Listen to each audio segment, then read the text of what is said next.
Ya, selamat siang ya mahasiswa sekalian. Pada hari ini kita sudah bertemu dalam materi bagaimana ya kita membandingkan dua buah karya sastra itu ya dalam sebuah kajian sastra bandingan. Nah, agar kita dapat ya menemukan model pemikiran yang disampaikan oleh seorang pengarang di dalam karya sastranya ya, atau dua pengarang atau lebih mungkin ya, karena kita membandingkan, maka kita harus punya bekal ya, namanya bekal teori ya untuk menganalisis karya sastra tersebut. Nah, kemarin atau pertemuan sebelumnya Anda sudah memiliki data ya, misalkan Anda sudah menemukan bagaimana tema di dalam karya sastra. Nah, kebetulan waktu itu ya dari Anda banyak yang mengangkat karya sastra yang dibuat di media sosial. Nah, itu bagus sekali ya. Tetapi perjalanan gitu ya, perjalanan ilmiah untuk memahami karya sastra itu tidak hanya menemukan data atau kita memiliki materi ya, material untuk dianalisis, tetapi juga teori sebagai pisau bedahnya. Nah, ada banyak teori-teori yang bisa digunakan untuk menganalisis karya sastra.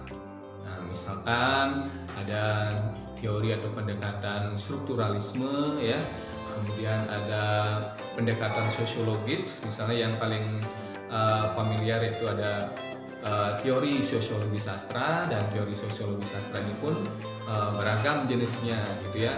Dan misalkan saja teori sosiologi sastra Swinburne misalnya ya, ada teori sosiologi sastra Robert S. Carpet, dan teori sosiologi sastra yang disampaikan oleh Lucien Grossman.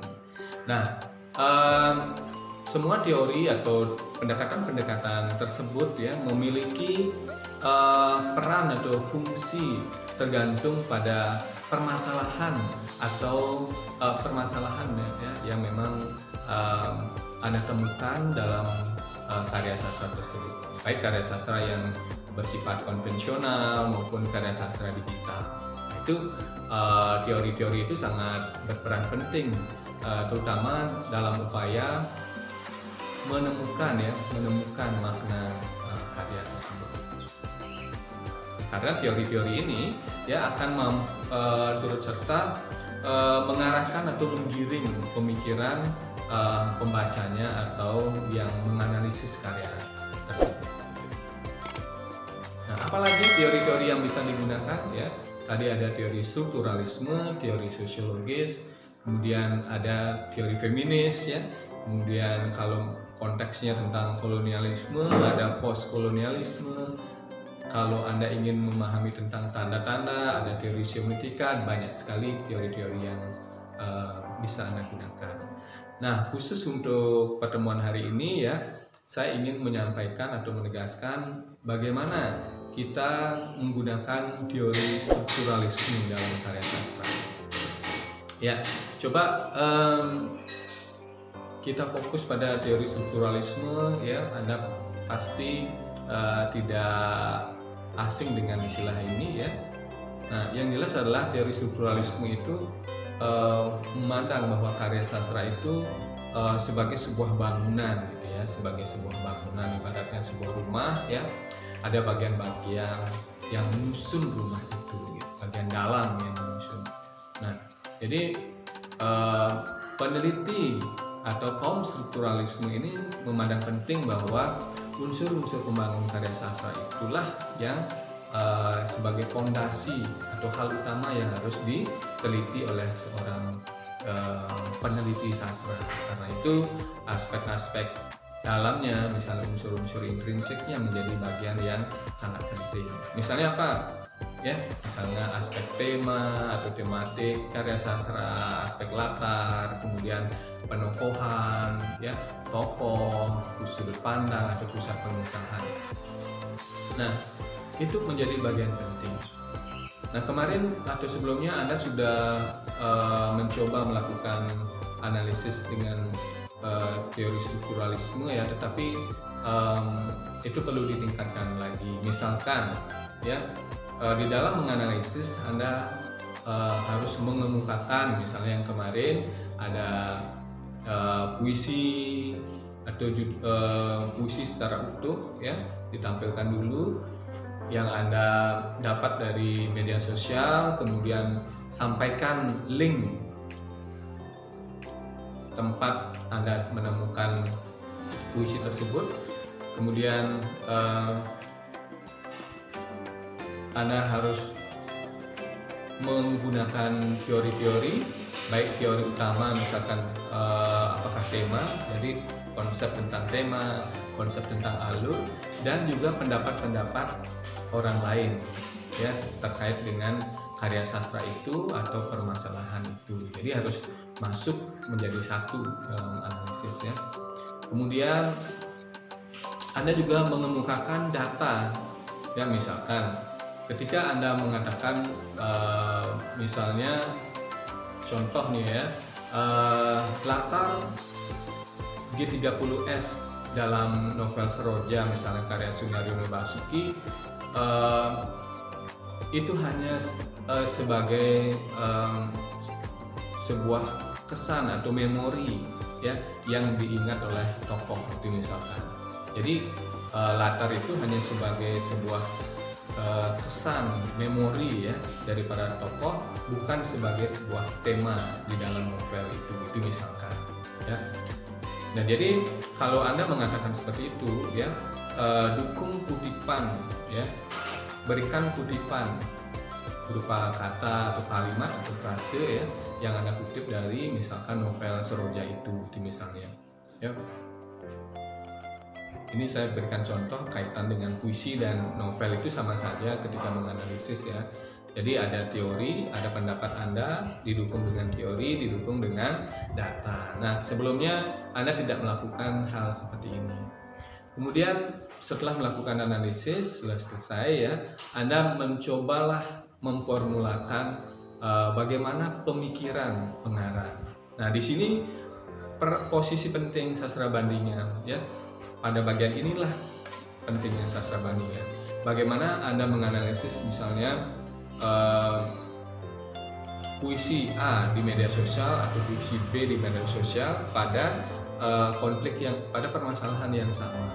Contoh misalkan untuk menggambarkan pernyataan saya, misalnya saya membandingkan bagaimana penarasian atau penceritaan ya peristiwa G30S di dalam novel Seroja, misalnya Sunaryono Basuki KS, kemudian Putu Setio misalnya ya di dalam novel yang dibuat ya, kemudian juga Ahmad Tohari misalnya dalam Romeo Paruk.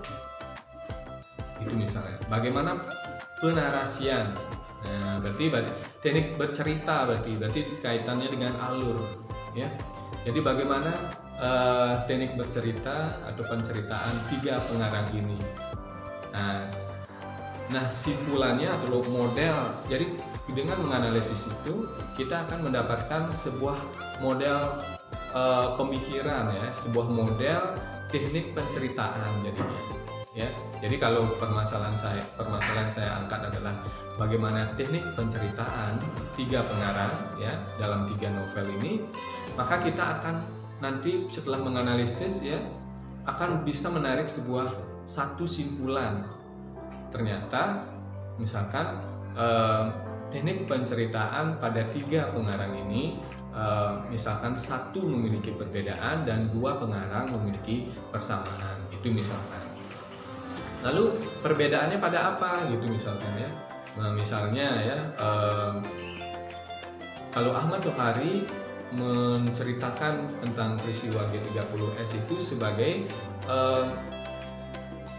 teknik bercerita atau alurnya itu Confucius juga sebagai temanya, jadi ide sentralnya gitu ya, ide sentral. Jadi dari awal penceritaan novel itu hingga akhir itu berkaitan dengan atau mengangkat tentang peristiwa G30S gitu ya, bagaimana peristiwa itu terjadi sampai dampak psikologis yang ditimbulkan yang dialami oleh tokoh-tokohnya ya. Sementara dua misalkan pengarang misalnya Putu Setija ya, kemudian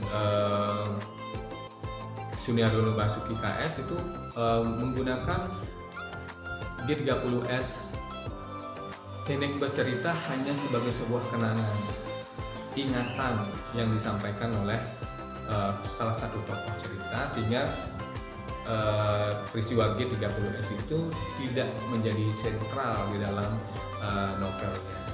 Nah, jadi membandingkan karya sastra ya dalam konteks yang saya berikan contoh novel itu dalam upaya menemukan sebuah simpulan atau dalam istilah sastra bandingan model pemikiran yang disampaikan oleh pengarang ya, seperti itu. Nanti kalau diulas lagi ternyata Ahmad Tohari mengangkat peristiwa G30S itu sebagai substansi utama gitu ya. Sementara dua pengarang yang lainnya, Sunaryono Basuki dan Putu Setija ya, itu hanya sebagai peristiwa ingatan saja, bukan sebagai substansi. Nah, di sini nanti akan ada keputusan lain yang mungkin Anda akan lakukan sendiri sebagai seorang peneliti, ataupun peneliti lain akan menindaklanjuti apa yang Anda dapatkan atau simpulan yang Anda dapatkan. Nah itu adalah salah satu contoh ya kajian atau analisis struktur atau unsur intrinsik dalam kaitan dengan pendekatan strukturalisme. Jadi kita hanya melihat unsur-unsur yang membangun novel itu di dalam karya sastra itu. Ya, kita belum melihat bagaimana peristiwa G30S misalnya dalam bagian sejarah bangsa Indonesia gitu. Ya, kita belum menghubungkan dengan pembaca, ya, belum menghubungkan dengan konteks masyarakat misalkan yang mengalami peristiwa itu. Jadi belum sampai ke sana. Jadi kita hanya melihat bagaimana struktur penceritaan tiga novel ini yang dikarang oleh tiga pengarang. Nah, kembali pada salah satu contoh tugas yang sudah Anda lakukan sebelumnya, ya, masih perlu ditingkatkan lagi. Yang pertama adalah Anda harus menyampaikan puisi itu secara utuh, ya. Ini menyampaikannya boleh di awal, ya, boleh di akhir sebagai lampiran. Kemudian muat link dari puisi itu, ya, sehingga bisa diakses oleh pembaca. Yang ketiga adalah Anda menemukan masalah dulu, ya. Kalau kemarin sudah ditentukan aspek temanya apa, dan itu akan menentukan penggunaan teori selanjutnya. Dalam konteks ini teori strukturalisme. Nah, baru Anda analisis, ya, misalnya Anda hanya menentukan temanya saja boleh, tidak semua harus dianalisis, semua unsur dianalisis. Seperti contoh saya tadi, hanya satu misalnya bagaimana alur bercerita tiga pengarang. Kalau Anda ingin semuanya, silakan saja, atau beberapa silakan saja. Bergantung pada apa itu? Bergantung pada substansi permasalahan yang ada atau terkandung di dalam puisi di media sosial itu. Ya, jadi dan terakhir adalah Anda menarik sebuah simpulan, dan ini sebagai sebuah model pemikiran. Inilah sastra bandingan. Ya, baik mahasiswa sekalian, semoga penjelasan saya pada hari ini dapat ya meningkatkan pemahaman Anda, kemudian menyempurnakan tugas yang Anda sudah buat sebelumnya. Baik, kita akan bertemu lagi untuk ulasan yang lain. Selamat siang.